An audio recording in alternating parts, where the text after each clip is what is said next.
Sega.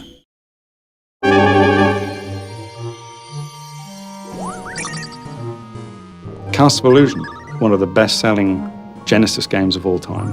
It's the perfect game for us to develop with Disney. It's such a classic.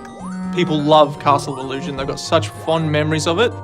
Really passionate about the game and the experience that I had when I was young, and to try and offer that to the new generation and people that have experienced it before is, it's just a great feeling, really.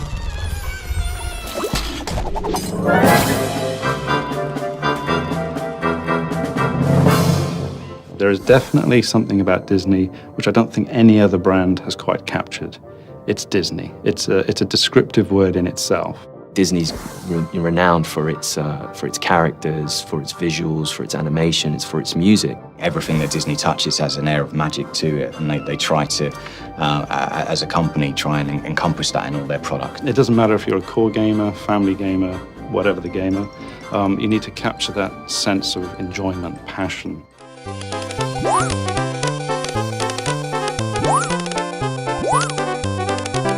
I was a child, I bought it. It was one of my favourite games. I played it to death. I grew up with my Mega Drive. I've played all the classic Disney games, and Castle of Illusion stands up as one of my all-time favourites. 20 years later, to be given the opportunity to work on that IP, to reimagine it and bring it forward with today's technology was just, an amazing opportunity.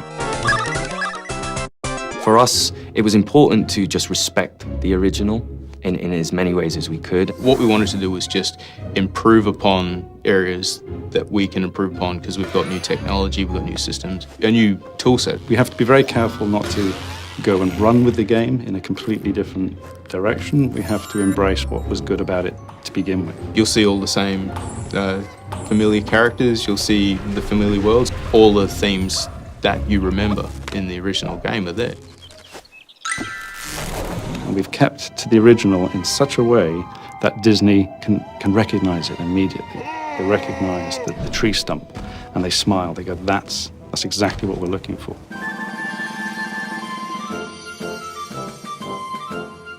I think I employ 35 people that love Mickey.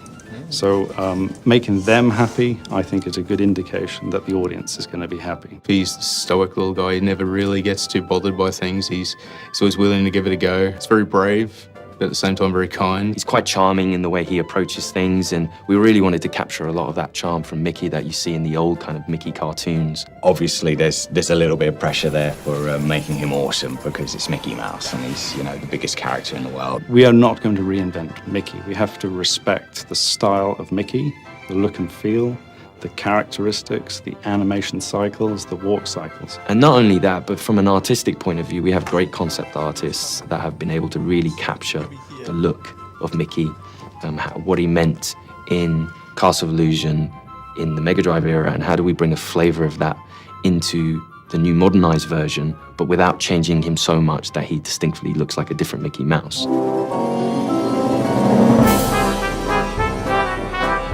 The world itself is it's enchanting, it's rich and full. I think one thing that I always sort of think about Disney is that at a word or a spell, something's going to come to life.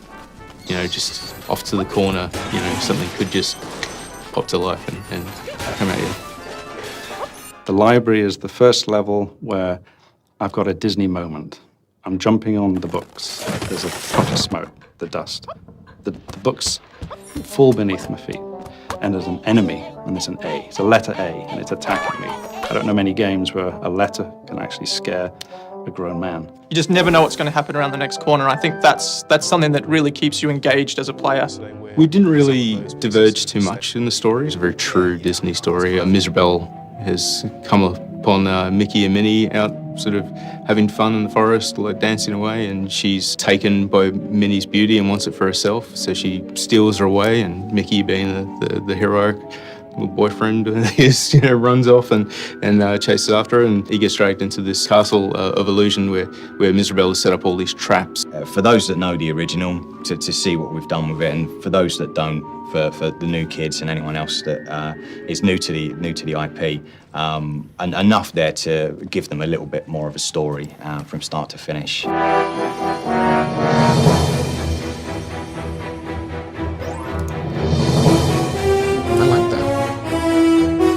That's pretty cool. think for almost 100 years now, Disney have been pioneering so many things with animation and audio, and the key for me was synchronizing them together. Audio and music is a massive part of Disney itself, and that's something we take very seriously. So for us, it was important that we again tried to pursue certain sounds that made sense to the environment that Mickey was in.